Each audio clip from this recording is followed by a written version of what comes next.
I'll use my authority as the organizer and second oldest person here. The oldest person is Dan, I think.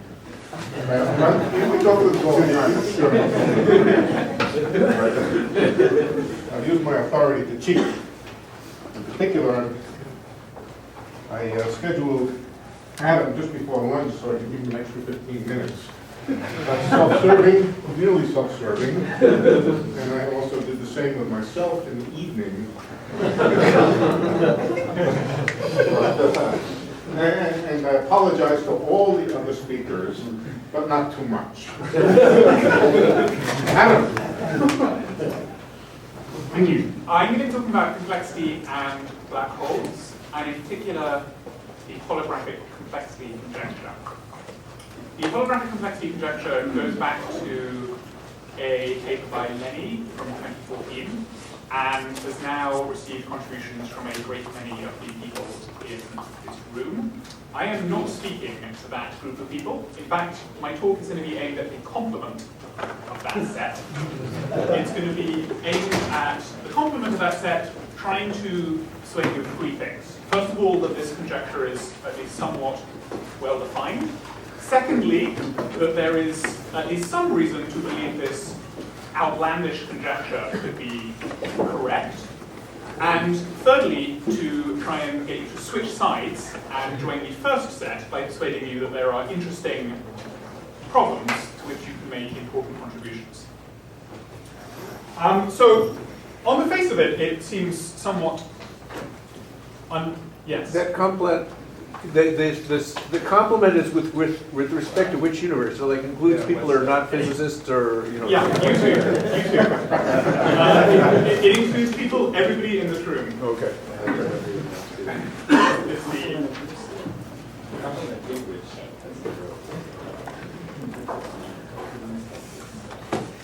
On the face of it, it's somewhat surprising that there can be any relationship between complexity and black holes of the kind I'm going to describe, because black holes, at least the ones I'm going to consider, are going to be huge and largely classical, whereas the complexity is going to be the property of a non-gravitational quantum system.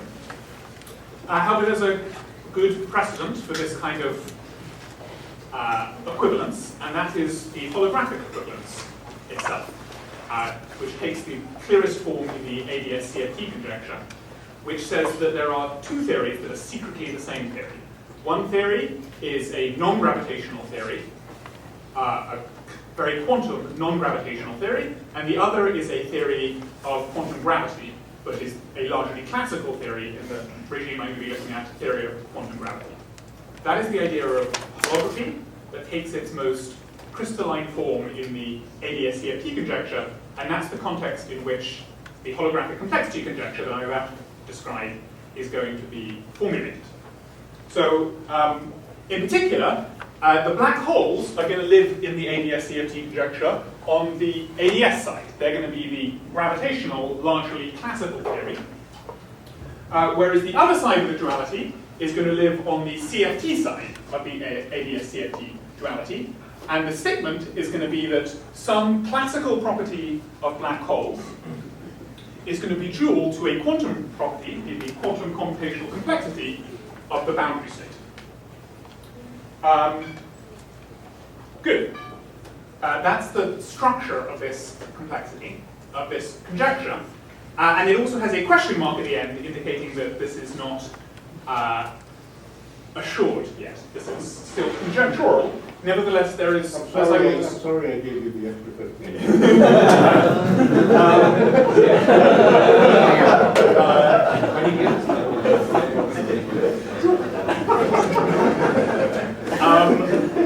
Nevertheless, as I will describe, there is non-trivial reasons, I think, it is past non-trivial tests, and there are non-trivial reasons to think that it is, or could be, correct.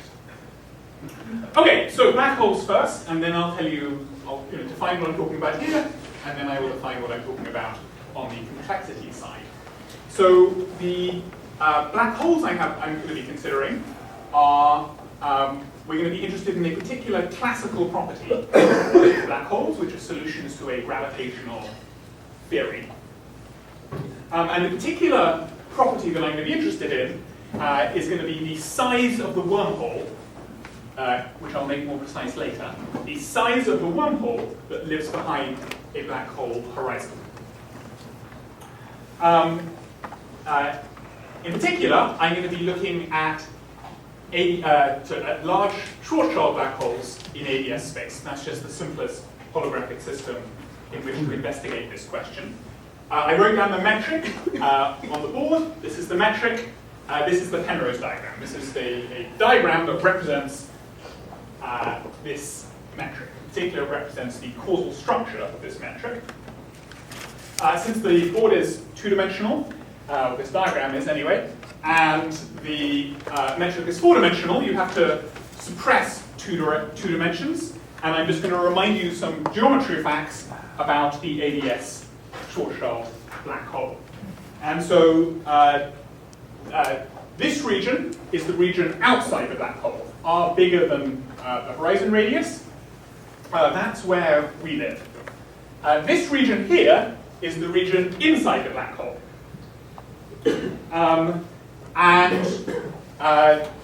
This point here is the singularity. This, in fact, surface here, this time-like surface is the singularity, and this is asymptotically far away, infinite distance away from the black hole, r equals infinity, a long way away from the black hole, where the CFT lives. And this region here I will remind you about in a moment. So, as I said, this is just a two-dimensional diagram of a four-dimensional space-time, which means you need to suppress something. And the thing that I've suppressed is the two-sphere. So every point on this Penrose diagram represents a whole two spheres worth of space. That two-sphere is not the same size everywhere. It's infinitely large, very far away from the black hole. It's just a spherically very large sphere, very large, far away from the black hole. And the closer and closer and closer you get to the black hole, the smaller the two-sphere gets, until once you hit the singularity of the black hole, it is of zero size. So let's plot that. What I'm going to do is I'm going to remind you that each point corresponds to a two-sphere, and I'm just going to sample some of the points in here to see how large they are. So when you're on the boundary, at this point here, the two-sphere is infinitely large, which I just represented as being somewhat large on this diagram. And now we're going to follow the size of the two-sphere as it goes into the black hole, following a light ray. And there it is, it's getting smaller and smaller and smaller, eventually hitting the singularity and hitting zero size. This light ray is traveling at 45 degrees, as is appropriate to null geodesics. But the surprising thing is that that's not the only way, or at least it was surprising when this was first realized many decades ago, is that that is not the only way that you can trace a line into a black hole. You can also trace a line horizontally into a black hole. Now this corresponds to a trajectory that moves faster than the speed of light. It's just a space-like line that goes across here. And what the first people to do this discovered, to their surprise, is that as you move in towards a black hole, as a space-like singularity, space-like geodesic proceeds towards a black hole, the corresponding two-sphere gets smaller and smaller and smaller and smaller, and then it hits a minimum at the horizon. And then if you can travel faster than the speed of light, it actually opens up again. It gets larger and larger and larger and larger again. And in fact, on the other side, there's another r equals infinity, an asymptotic region through the wormhole. Good. So you can just trace the size of the two-sphere through, and it hits some minimum as it crosses the horizon, and then goes into the other area. Okay, so I'm reminding you geometry facts about ADS Schwarzschild black holes. Now you can ask, so the minimum size that it reaches, it's infinite at the boundary, the minimum size that it reaches inside the wormhole there is a Schwarzschild radius. The radius of the size of the black hole is the minimum thickness of the wormhole, the minimum two-sphere size of the wormhole. Okay, that is when I try and trace trace what happens as a surface that passes from one time times 0 on the left to times 0 on the right. But I'm free to anchor this wormhole at different times. I could try moving this up and down, and then see what happens to the shape of the wormhole in between. And so by moving up and down, I can change the shape of the wormhole. Except if I move it this way, it doesn't change the shape of the wormhole at all. That way to move it, I moved up on the right and down on the left, or vice versa. And that doesn't change the shape of the wormhole at all, because there's a symmetry of this space-time. It's the boost symmetry. It's the symmetry generated by the Hamiltonian, which moves you up on the right and down on the left, or vice versa. So if I do that, that's just a complete symmetry of the problem. And if I choose a way to draw my slice that goes between the two boundaries that respects that symmetry, that can't do anything at all to the size and shape of the wormhole. But there's another way to move them, which doesn't respect the symmetry. That way is when I don't move up on the left and down on the right, but I move up on the left and up on the right, or down on the left and down on the right. And if you do that, and then you choose some covariant prescription for drawing a line between the, or surface between the left boundary and the right boundary, you find this. You find that the wormhole grows. So it's still infinitely large at one boundary, still infinitely large at the other boundary. That's r equals infinity all the way up. But to begin with, you had nothing in this behind the horizon region, and soon you get more and more in the behind the horizon region. In fact, the length of the behind the horizon region, if you draw this curve in a covariant way, grows linearly with boundary time. Yeah. And how do you specify the red curve? Does it have a specific meaning, or it's arbitrary? One way to do it would be to look at the slice of maximal spatial volume that stretches from the left to the right-hand curve. That's a covariant prescription that will give you this behavior. If you do a geodesic, does it also go like this, or go on different? A spatial geodesic is fine in for 2+1 dimensions, but if you go to higher dimensions, it starts going crazy and bouncing off the singularity. But the radius, when you're inside the black hole, didn't change? The radius does not change very much. It doesn't change by more than about a factor of 2. It's never, this slice that I mentioned, its radius is always set by the Schwarzschild radius. Like factor of 2 or something, that's how much it gets smaller than that. Even as you get to the... Even as you approach this, as you get arbitrarily high, this line sort of stops here and never progresses further up. That's because he defined it as maximal volume, right? If you were to approach singularity, it's maximal volume. Right. Yeah, if this point here is a very small radius, you just never reach that. Okay, so this kind of line makes it look, this diagram makes it look like that length is growing. That's kind of an unreliable thing, since this is a Penrose diagram that doesn't faithfully represent distances. Nevertheless, it's accurate, and in fact, a more detailed calculation shows that the wormhole length grows linearly with time. It grows like t left plus t right. That means that if you push t left up and t right down, the wormhole doesn't grow at all. That's the symmetry that we mentioned before. But if you push them both up, the wormhole grows linearly with time. So that's like the salient fact about the geometry, the classical geometry of a ADS-Schwarzschild wormhole, and that's going to be the inspiration for what's going to come next. Okay, so ADS-CFT says that every geometry fact about fact about that lives in the bulk of the wormhole has a corresponding boundary interpretation that lives on a CFT on the boundary. In particular, for this wormhole state, there's actually two CFTs, or there's one CFT split over two sites.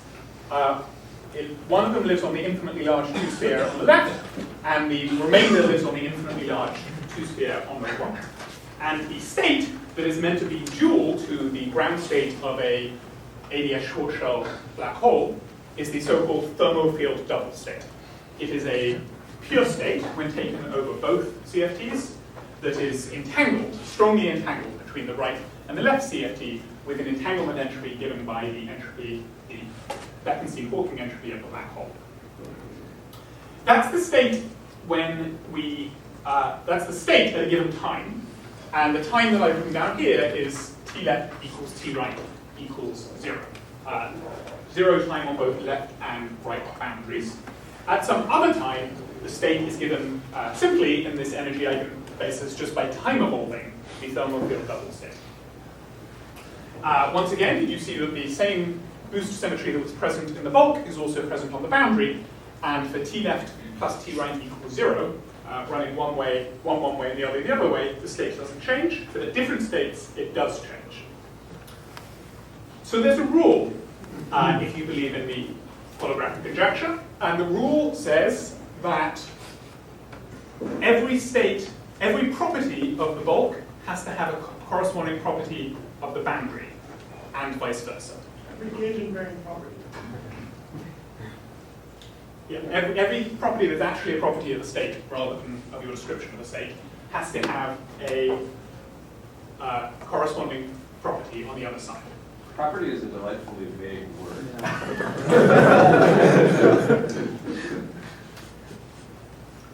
Okay. Are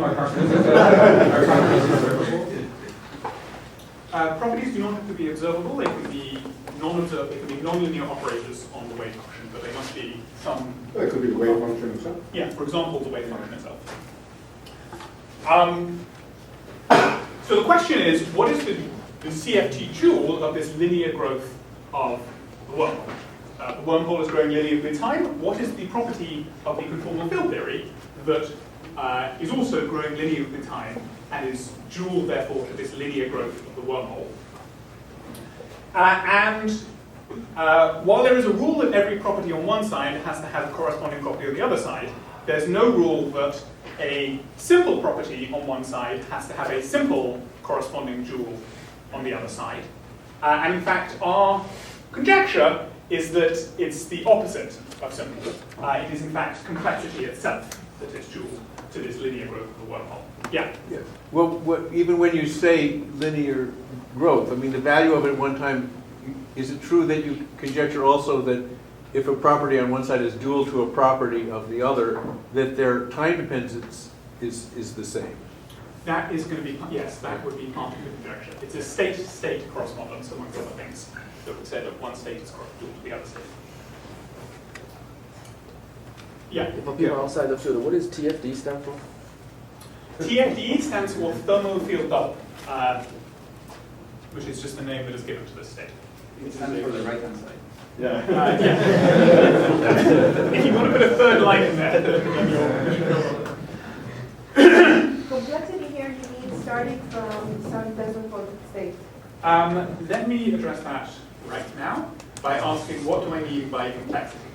And the complexity I have in mind is the computational complexity of a quantum state. In fact, the quantum state whose computational complexity I wish to evaluate in this simplest example is going to be just this time-evolved thermofield double state. And so to define the quantum, well, there are a number of different definitions of quantum complexity. I'm just about to give you one that has the virtue of being well-defined. Once I have set it up, it is going to be a mathematically well-defined property of any state. It has some other things about it that are not virtuous, and in fact one of our projects is to try and find a different definition of complexity, along which we've made some progress that I will not describe today, but just for a working definition, I'm going to take the gate complexity to be the definition.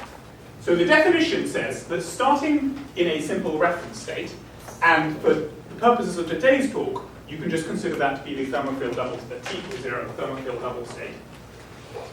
How many fundamental gates, how many primitive gates does it take to reach the target state to within some accuracy? Now, so you need three components of it, therefore, to make it a well-defined quantity. We need a reference state, then we fill double. How many fundamental gates? Well, if you just give yourself all possible unitary operations as primitive gates, you can get anywhere in one step, so we're going to need to make some restriction on that. A classic restriction to make is the restriction of k-locality, or in this case, 2-locality, where any given gate only acts on 2 qubits at once. And then we're going to need some accuracy, since if we start off with a countable number of gates, we're not going to be able to make any state with arbitrary accuracy. Okay, so let me give you an example. And the very simple example I'm going to give you, just in case you have not seen this before, is the computational complexity of a classical state. This is a kind of trivial quantity, which is good because it means we've precisely solved the whole theory of the classical complexity, state complexity of strings. So a good choice for a reference state might be the all zero states. And the question is, and a good choice for a universal classical state complexity gate in this very trivial example would just be the not gate. And the question is, how many of these fundamental gates do you need to make the state of interest? So by definition, this is a state of 0 complexity, and this is a state of complexity 1, because you need one gate to get there from the fundamental state. And then you can just play this game. Imagine building up a circuit in which you put down various different gates, and so this state has complexity 4, since you need 4 gates to get there. Okay, what is the complexity of this state? 4. Yeah, it was a trick question because there are 6 gates on the board, and I took 6 gates to make it, but that's not the definition of complexity. It's how many you need to make it, and clearly this is a not the most efficient possible circuit, since you can take 2 of those not gates and just cancel them, and then you have a circuit with 4 gates that makes your state. Okay, so that's classical state complexity, and it is completely solved.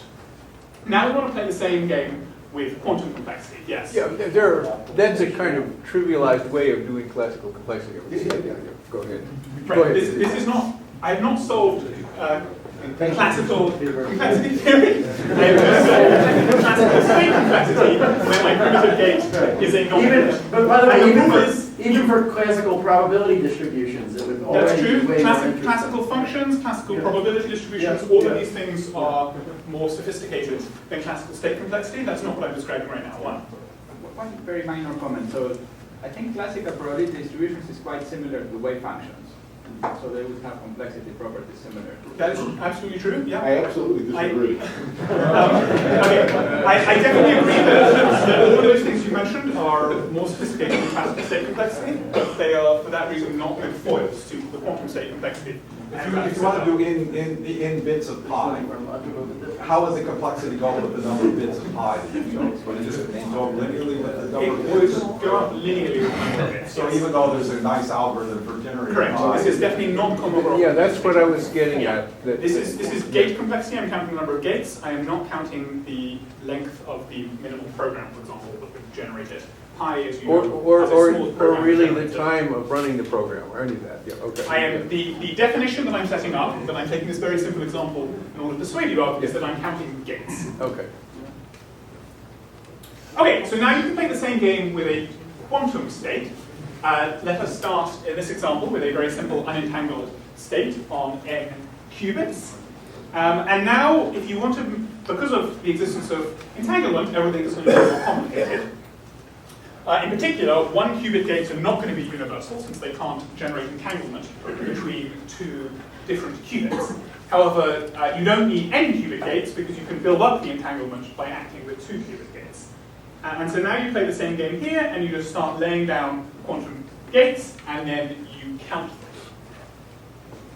And now, as I said, if you start off with some discrete set of gates, we're going to need to give ourselves some tolerance to forgive ourselves if we don't hit the target state exactly, if we just get arbitrarily close. Okay, so that's the computational complexity of a quantum state. That's at least a working definition of the quantum computational complexity of a quantum state. And the thing that we're going to claim is that this property of the boundary state is dual to the growth of the wormhole of the bulk state. Yes? So this set of gates, is it known to be somehow, well, minimal in the sense that it generates everything, but also maximal in the sense that for generic state that would give you the largest value for its complexity? I haven't exactly specified which set of gates I'm giving, but just taking two local gates will have that property. It's a gate that just touch 2 qubits. It is possible to choose a subset of those, which is both universal, computational universal, you can reach everywhere, but also not trivial insofar as it takes you an exponential length of time to reach a generic state. But it will be true that a generic state is, maximizes the circuit complexity among all possible states. But for a choice of gates, this was the one that would. Yeah. Yeah, so I haven't actually specified exactly which choice of gates I'm taking, but there is a set that will do that. And that will be the one that's If you want to actually maximize, it maximizes in the sense that they're both exponential. It doesn't maximize, depending on which choice you're going to take, whether it exactly gets the right prefactor is not something that I'm going to address. There's a simple answer that basically doesn't matter. As long as you choose 2 local gates which are universal, which you can get to any state with, approximately, the difference in the complexity doesn't matter. Well, there could be a multiplicative difference in the complexity, and actually we are going to be interested in multiplicative constants, but yeah. So my prior objection about the trivialized way of treating one of the classical case was that in an important sense, NOT gates are not universal for classical computation, whereas 1 and 2 qubit quantum gates are universal for quantum computation. I think we should try to preserve that similarity when we compare classical quantum. That's true. So NOT gates are universal for classical state complexity. I'm just trying to generate a given classical state.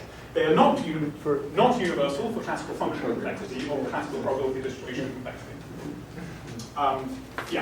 The idea of the NOT gates was to be extremely simple. Okay. It certainly was, yeah. Okay.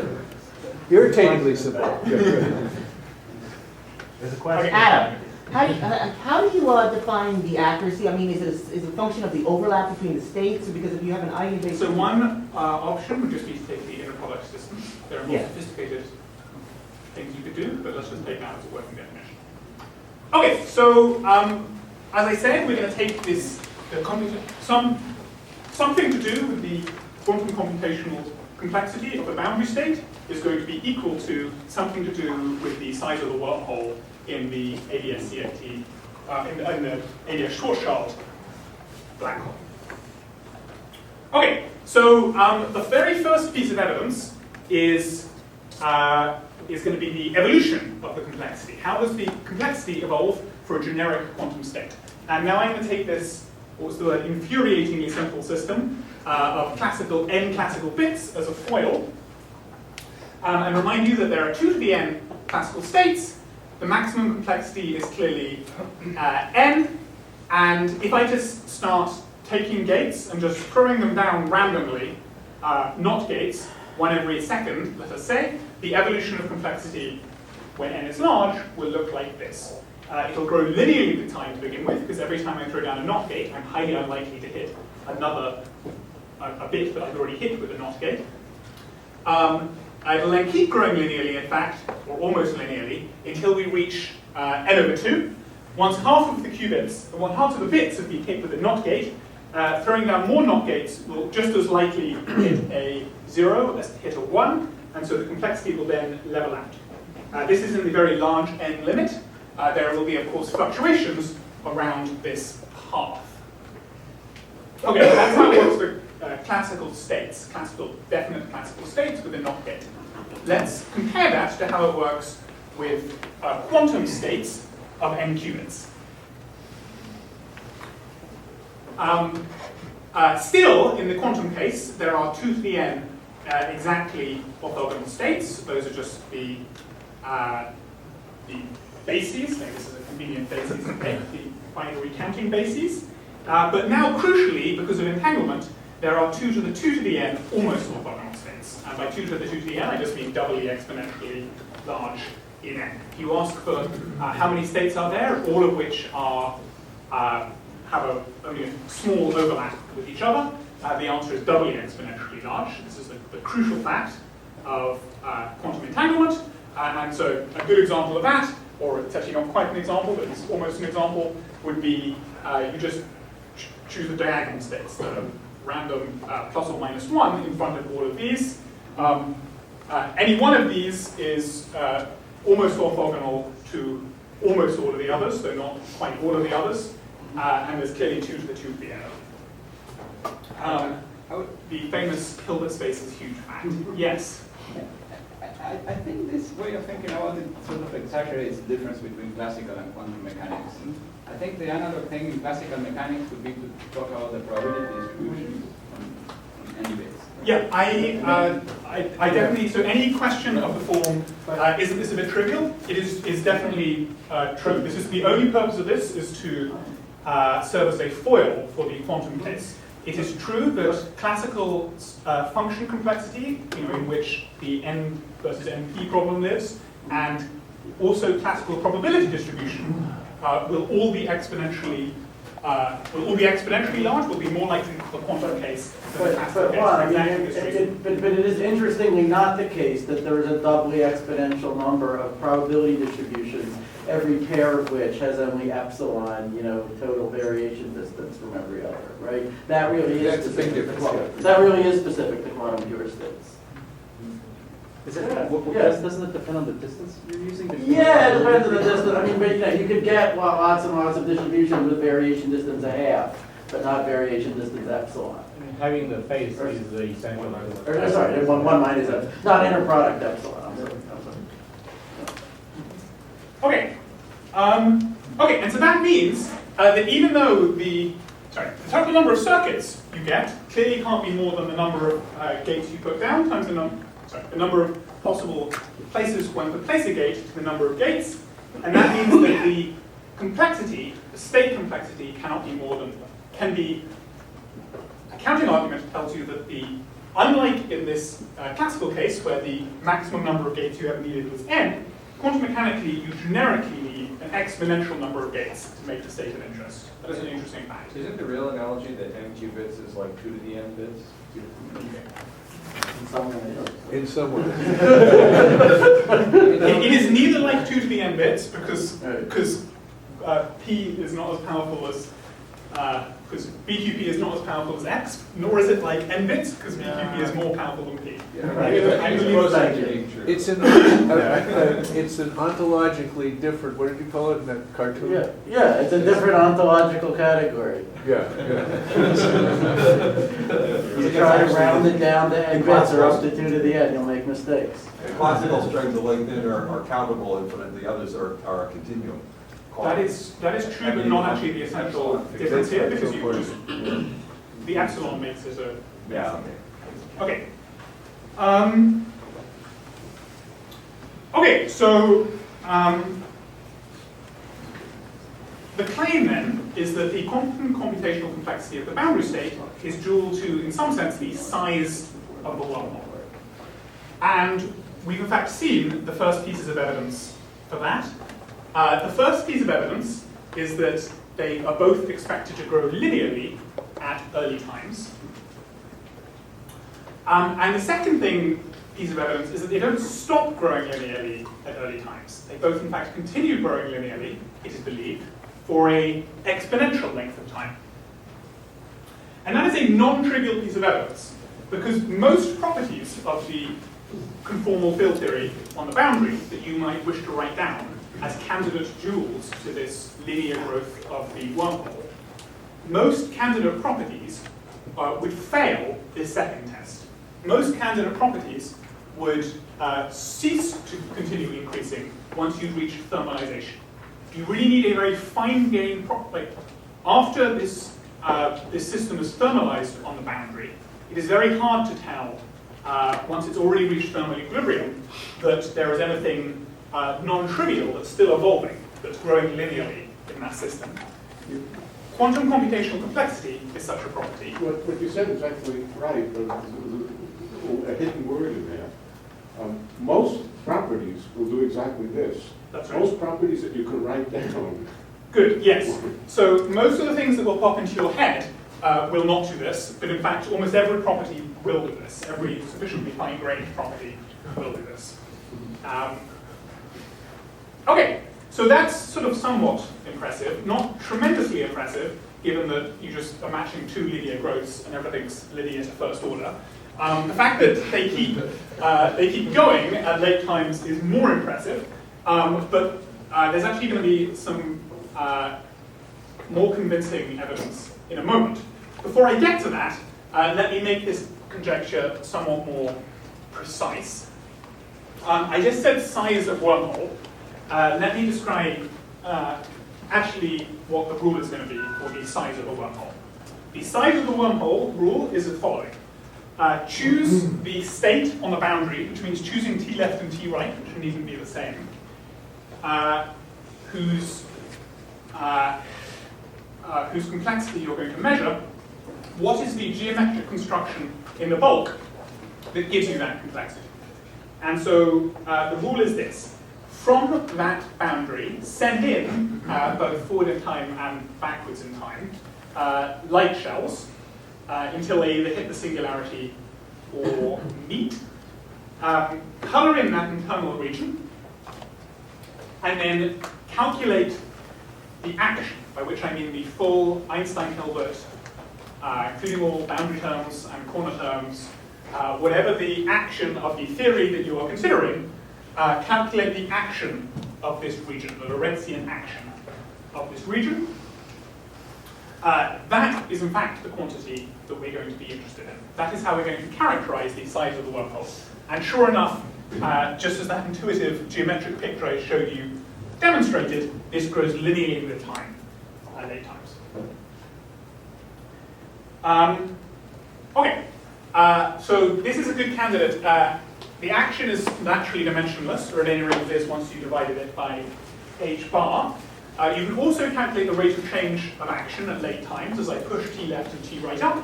And you get this, for a short-shelled ADS black hole, you get this nice formula that it's equal to 2n. And that's independent of the size of the black hole, independent of how many dimensions you have. That's just true generally. And so, as a sort of flourish, you can actually attempt to fix not only the sort of tilde in this conjecture, but the actual numerical factor that's going to be sitting there. And we can do that if you are willing to grant the following assumption. So there is a paper due to Seth Lloyd, and actually a few other people too, that claims that there is a universal bound, not from gravity, just from quantum mechanics itself, that the rate of change of complexity cannot exceed the energy of the system above its ground state with that exact numerical prefactor. This is a somewhat controversial claim, as I understand it, and maybe we're going to hear a talk later on how controversial this is.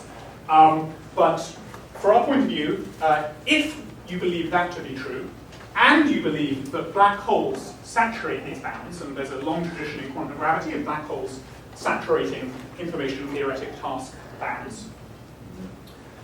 If you believe those, then that actually allows you not only to make these equal to each other, but actually fix the numerical coefficient as well. Is it some epsilons on the way? That's right. So there are a number of, so there's some slightly surprising features about being able to fix this, which is really a question about being able to fix this to begin with, is how on earth can it be the case that you can fix the numerical prefactors in front there? That's actually a question that we're not really sure, but it's sort of your fault, because we found it in a paper in the quantum information theory literature. So, sorry, Scott, I also remember that there's actually something wrong with this. Regardless of what that paper said, I mean, isn't complexity itself only defined up to a constant factor because it depends on the choice of gate set? So what's the meaning of that? So I removed the box around here because I remembered I'm only allowed to put theorems in boxes. That's right. So this is one of the things that we are confused about. We're trying to find a definite definition of complexity that is perhaps more. Cause it to be true. Right. Yes. Okay. So in set argument, can you saturate this complexity to dt by say, taking any two local gates?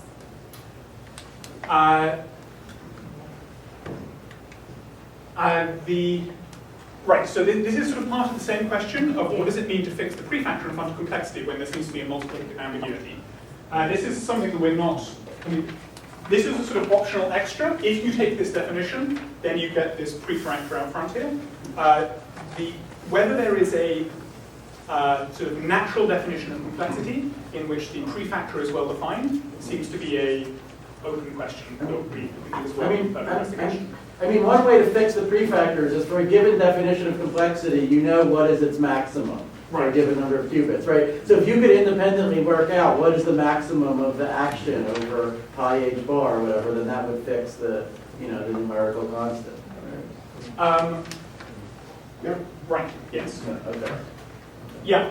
So another thing, I don't mean to derail you, but as a footnote, the action, of course, it doesn't go initially. So even if you fix the prefactor and everything, it still wouldn't have been a perfect match at this level.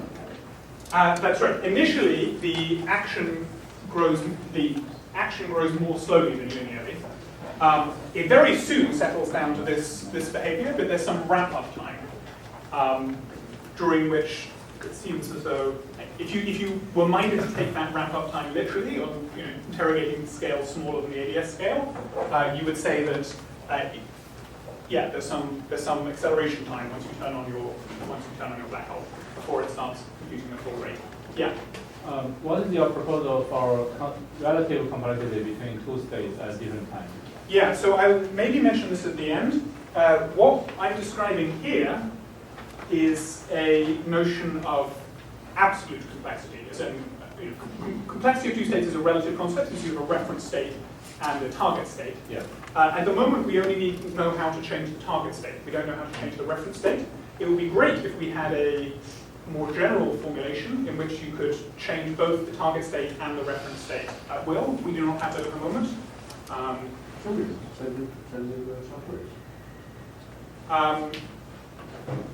I guess we don't have arbitrary control over the reference. Yeah, so in fact, both of these questions have been asked are going to be related to the third piece of evidence for this conjecture. Since you have been derailed, you also know, because I sent you an email, that if you take that definition, that bound is violated. Did you send it to him during his talk? You violate this bound, or you violate a charged version of this bound? No, you violate. Okay, so Rob says that he has some sophisticated black holes, some sort of non-trivial black hole solutions that violate this bound. Yes. This black hole does not. We proved that that's. No, I don't okay. think so. Which black hole? Is it very early time? Sorry? So the violation does it die off exponentially? It does die off exponentially. Yeah, You approach the bound from above. Yeah, well, great. There's some transient behavior at the very beginning, and this is. I agree. You're approaching from above forever. It's always violated until you get to infinity. That's all I have to say. I agree. It's a small violation.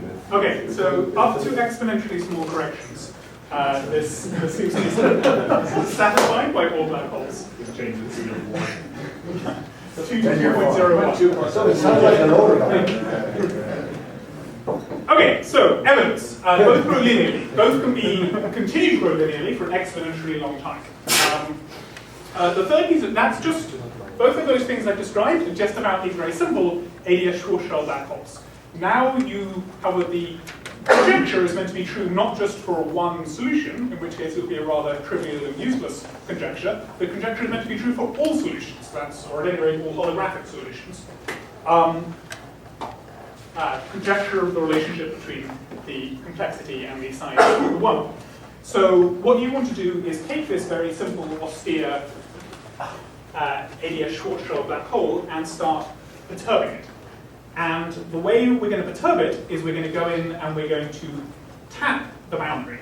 We're just going to tap the boundary and see what happens.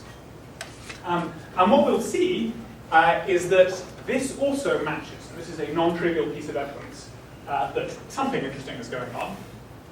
In the conformal field theory, it'll lead to an increase in complexity from having tapped the boundary, or at least the operator I'll describe will do that. In the wormhole, it will lead eventually a shock wave will fall into the black hole and will also affect the rate of change of complexity. And what we're going to see is that those two match. They are the same. Not only are they the same in sort of coarse sense, there's even a delicate cancellation that pertains to both sides. Okay. So, as I said, what we're going to do is we're going to hit the CFT with a small perturbation of complexity 1. You can just imagine this hitting with a single gate or something very, very small. Yeah? You mean when you say tap, it's different from tweak because tap is just like in one place? Or is it more like tapping a Trump Tower or something?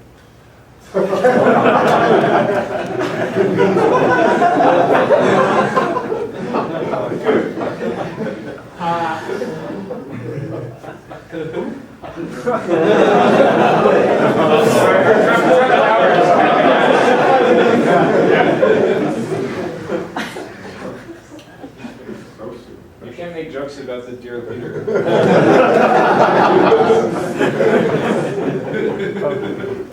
Okay, so we're going to do a small perturbation. And then the interesting question was, it turns out to be this question.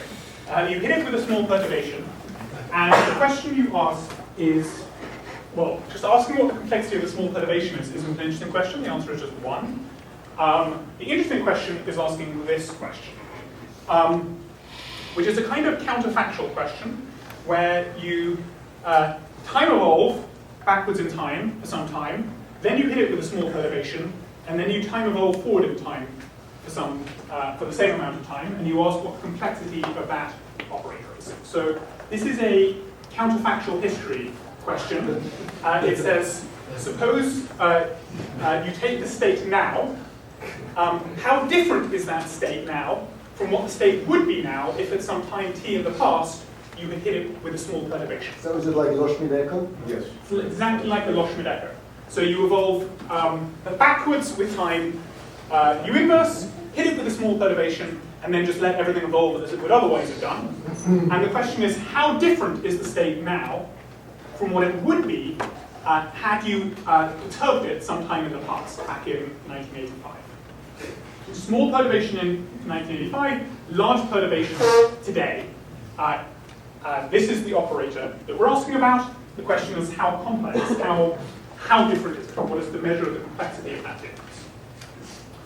One thing that's easy to say is that there is a triangle inequality. It certainly cannot be any more complex to affect that perturbation than just to take your whole system, evolve it backwards in time, all the way back to 1985, hit it with a small change then, and then evolve it backwards into the future. For sure, it cannot be any more complicated than that. The question is it easier than that? So here's the sort of naive thing you might do, which is just literally just implement the right-hand side. So you just concatenate the gates, and you first hit it with U inverse, then you hit it with our small perturbation, and then you hit it with U again, the inverse of U inverse. And we're asking, what is the computational complexity of this circuit? Now, for hard random, or for generic, I should say, perturbations W, this will in fact be saturated generically. There'll be no shortcut in the circuit. The circuit cannot be made any more efficient than it is. But that's clearly not true for all perturbations. The inverse of U, shouldn't its complexity be equal to the complexity of U? Yeah, if you start off with symmetric gates, which let's just do that, then they will be the same. But I mean, should you count them separately? Yes, well, that is a good question. Because the whole circuit is very simple. So the definition of complexity that we have, this working definition, is a gate counting definition of complexity. So unless there is some...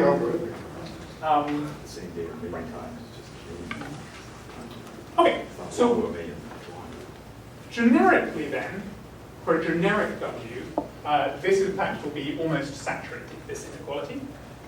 But for special W's, it won't be. And the simplest, most trivial example you can think about is, what if you didn't perturb at all? What if the perturbation is just the identity operator? Then you get a complete cancellation. You're asking, what is the difference between the state now and the state now if I hadn't perturbed it in 1985? And of course the answer is, there is no difference. The complexity is 0. And so the way to see this pictorially is that the gates just cancel off one against the other and sort of unravel in this way, and eventually you end up just with the identity complexity 0. That's kind of trivial. The interesting case is what happens if I neither do a fully generic perturbation, nor do I do no perturbation. Instead, I do a very simple perturbation. So, for example, we can imagine that our perturbation, W, only hits one of the qubits. Let's just say this third qubit here. It only hits it one of the qubits and leaves all the other qubits untouched. And in that case, we still don't get a complete cancellation, a perfect cancellation between the U and the U inverse, but we do get a partial cancellation. This is going to be known as the switchback effect, and it is a telltale signature of complexity. So we're going to imagine that the perturbation just hits on one qubit. And what we're going to find is that we still get some cancellation, because qubits that don't touch this third qubit can still commute through. They don't even notice the fact that the third qubit has been perturbed. So we're asking about the complexity now of this operator, and I'm going to just change to blue the qubit that has been touched by this perturbation, and leave as black all the qubits that have not. And so what you find is that qubits that don't touch the third qubit can still just commute through with each other. They don't even notice the fact that the qubit is there. However, this gate can't, because this gate touches the third qubit, generically will not commute with it. And so there is no cancellation. You can't just cancel those against each other, and so we're not going to get that this is the identity operator. And in fact, this qubit that comes in not only has failed to commute with this third qubit, and therefore hasn't cancelled, it's actually, in the language that's used in these things, infected the other qubit as well. Because now, not only can no state commute with this operator, but it also can't commute through in that qubit either. And so we're going to draw that one to be blue as well. And now things that don't touch blue qubits just commute through, but things that do touch blue qubits not only can't get through, they just pile up and start infecting all the other qubits. So a standard metaphor to use is that of an epidemic spreading through a population. To begin with, if you just perturb one qubit, only that qubit is infected. Slowly, at first, and then more rapidly, more and more qubits get infected as the epidemic spreads through the system. It's clear at large n that the number of qubits that have been touched, well, to begin with, it's just one, and then after you've laid down about n by 2 gates, then you'll start infecting your second qubit, and then you need to lay down n by. Then it's easier to infect the next qubit after that, because there's now 2 possible infected qubits, not just one. So you can think of this as randomly pairing up the qubits, and if either one is infected, then they're both infected. And so after a time that goes like, so it's doubling the number of infected qubits is doubling every time n, so the number of doubling times between one qubit being infected and then all being infected is n log n. This is known as the scrambling time. It is a very important time in black hole physics. Shouldn't it be just log n? Why do you have this n prefix? So here I'm imagining putting down one gate every time. Every time. If I was imagining putting down n by 2 gates every time, then it would just be log n. Okay, and so what that means. Sorry, Adam, are you imagining some geometry on the circuit? I mean. He wants everything connected to everything else. So I know, but this seems like the right geometry would be to take the geometry of the boundary and impose it on the circuit. So your question is, how come you've permitted yourself to do 2 local gates and just put the 2 ends anywhere you like? Shouldn't I have some rule, like I would in a microprocessor, that I'm only allowed to cheaply connect nearby gates? Yeah, that's not the rule here. And so there's your we're answer. just taking, there is no notion of locality except for 2 locality. The inspiration for this is from these large black holes where things can where there basically isn't any notion of locality. On The inspiration is hidden in Buskill. Well, I think it's a good. I mean, it's a good question though. And in general, for higher dimensional black holes, it's true that there's something like this which is happening on small scales between, in technical terms, the n squared degrees of freedom at a given site. But then there's something like Dorita's asking about, which is the interactions are local in space on longer scales. And actually, this complexity thing that Adam is going to discuss reproduces that as well. I mean, the switchback effect is sensitive to both of these effects. I mean, okay, maybe I'll push on now. Okay, so as I said, you get a partial cancellation because the complexity gates keep cancelling. They're highly likely to cancel unless most of the gates are infected. Most of the qubits are infected. But because the infection rate is growing exponentially, there's a very rapid switchover at the scrambling time, of width of order just n, between almost none of the gates being infected and almost all of the gates being infected.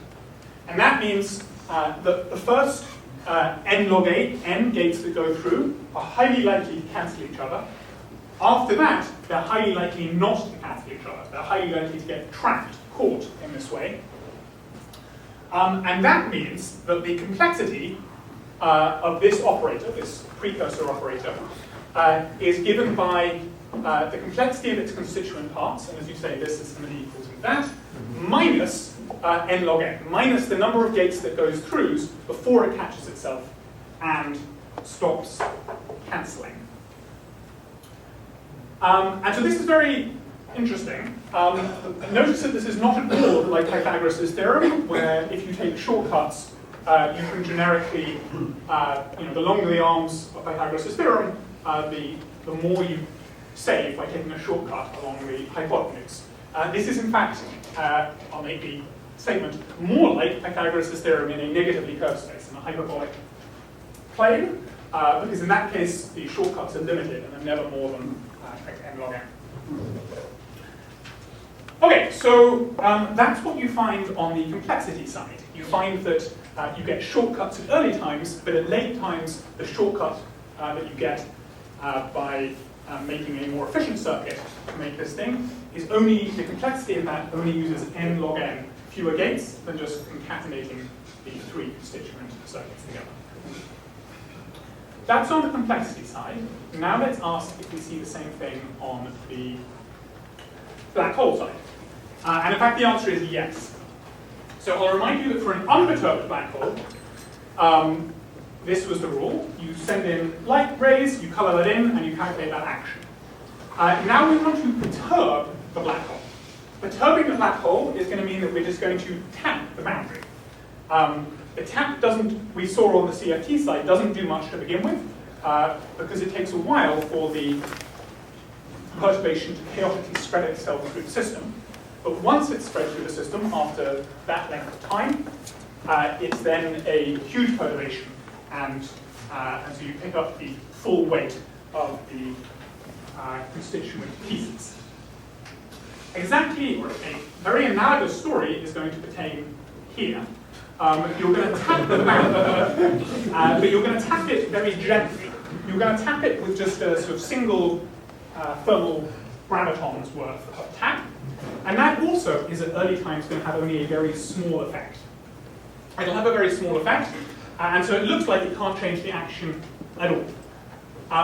But ADS has a potential, and as the graviton, or just the small perturbation, falls down this potential, it picks up energy. In fact, it gets stronger and stronger and stronger, exponentially stronger as it falls down this potential, picking up more and more and more energy. As it goes down, it exponentially gravitationally glue shifts, and that's going to be dual to the exponential growth of the exponential spreading through the system of the infection. And you can calculate it, and this is what you find. The effect of this shock wave is to introduce a Shapiro time delay in the propagation of these light rays. And you can calculate the size of that, and then color that in. So that's the rule in the presence of a shock wave. This is just what happens to these perturbations as they are hit by the gravitational shock coming in. They get shifted in this way. And so it changes the answer, what the action of this space-time is. The rule is follow a null geodesic. This is what a null geodesic does. It is clear that you therefore have some extra region here and some extra region here. That contributes to and increases the complexity over what you would otherwise have had, and a classical gravity calculation indicates that this is in fact the answer you get, which is somewhat impressive. So that's, and in fact, the cancellation continues. That was just one shockwave. You can also send in multiple shockwaves. You can make them localized shockwaves. You can do all sorts of things. A lot of people in this room have done very careful calculations in those cases and discovered that it all works in that case too. And then you can get more sophisticated, or you can do different kinds of perturbations and entomb the black hole in an inert shell and gradually build up evidence that this conjecture is correct. So one thing you haven't mentioned on the second line here, the parenthetical note maxed out at the same time. If you're really completely naive about the bulk theory, you'd think that never maxes out. So right, yeah, so yeah. Let us say that at least the bulk theory continues to be accurate for an exponential time. Then, I mean, there is a thing that can happen, which is if you have a large black hole in ADS, it can fluctuate to there not being a black hole any longer. There'll be a highly entangled black hole. Constituent parts will just fluctuate into radiation. The characteristic time for that is given by the Hawking-Page instanton, and it's e to the minus s. It's the same, it's the e to the plus s. Right, there's an obvious advantage to cut off this quantity. There's the same time scale, which is e to the number of qubits that one maxes out at, but this other weird thing happens in the other one. What happens after that is not clear. I don't Maybe think there's EPR equals EPR, and the whole black hole reforms itself. I'm not sure it's the right argument. Yeah, I don't think The argument that I first heard from Douglas was that you have only e to the s orthogonal states to go through. And as the wormhole expands, it's going through a series of orthogonal states. And eventually, after e to the s, there's no more states, and it simply has to return to some superposition of all the previous states. But all the superposition of all the previous states is something completely non-geometrical. Yeah, that might be true. I mean, that's there's the no classical bulk argument. There's no bulk understanding of that. That's Yeah. right. That's right. Right. Let us say that the complexity keeps growing until a time exponential the entropy and then saturates. On the bulk side, there seems nothing to disrupt the semi-classical description until a time exponential the entropy. At a time exponential the entropy, maybe you no longer know what's going on, maybe other things happen, but there's reason to believe that something could go wrong with your semi-classical description of the space-time.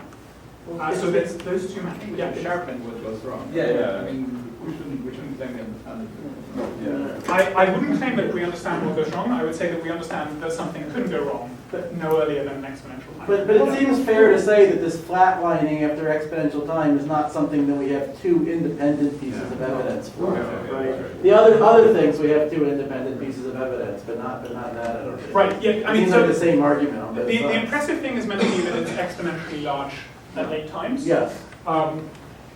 That it can grow up to exponentially large. Yeah. I wouldn't claim that we have some. I mean, it would be very nice if we had some careful matching between some gravitational instanton or something and what happens on the other side. That is not something. I still feel, I'm sorry, I feel that it's being mischaracterized because it's not that we don't have a careful matching. We have just no idea at all what the bulk effect is. Right. There is a bulk effect that makes the complexity stop growing. Right, I mean, say that actually firewalls form at the scrambling time and there's just no bridge after that. Can you rule that out from the bulk? I can. how does that relate to the? Because you're just assuming that this continues, if this continues to exponent, why does it even last that long, right? I mean, from the bulk point of view, it lasts forever. So if we say it doesn't last forever, then we have no bulk way of knowing when it stops, right? From the bulk classical point of view, it lasts forever. From the bulk semi-classical point of view, you could say it lasts up to non-determinative quantum gravitational events. But I don't which think is that's exactly this time scale there. How do you know that? We don't know that. This instanton is not a good argument. I agree with these people, but I think, would you agree that after a doubly exponential time, that something has to happen in the bulk theory? But we don't know that from the bulk. Yeah, we You don't don't know know that from the bulk. Right. You know that from quantum mechanics. Yes, then it comes back to the thermal field double. Then it comes It's back some to the crazy thermal thing, field right? double. Yeah. And so there's certainly some time, possibly exponentially large, after which classical geometry breaks down. Yeah. I think that's about all we can do. Yes. Yeah. Okay, let me try and make the uncontroversial point. I hope that it's meant to be that they both can be exponentially large. There is no reason to think that they cannot both be exponentially large, unlike many other candidate quantities, which there is very good reason to believe that they cannot be exponentially large. Okay, and then let me finally wrap up. Maybe I'll just talk about the first bullet point here, which is that we would like there to be a better definition of complexity than this gauge complexity, which is unsatisfactory for a number of different reasons. It will hopefully reduce to gauge complexity under the appropriate limits, but one would hope that there is a better definition of complexity, more adapted to a continuous system. One such definition that we've been looking at is the Nielsen definition of complexity, in which you put a new geometric metric on the state space, or the space of unitaries, in such a way that motion in directions that touch lots of qubits is heavily punished, and motion in other directions is not punished. That would give a better definition of complexity that would hopefully have a more natural geometric truth. Okay, I'll finish that. Thank you.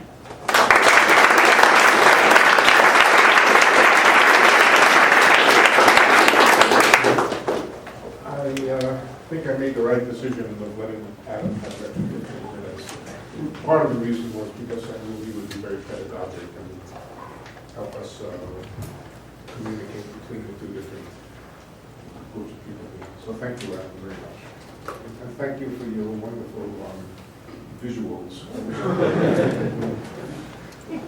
Maybe I should let you do the after too.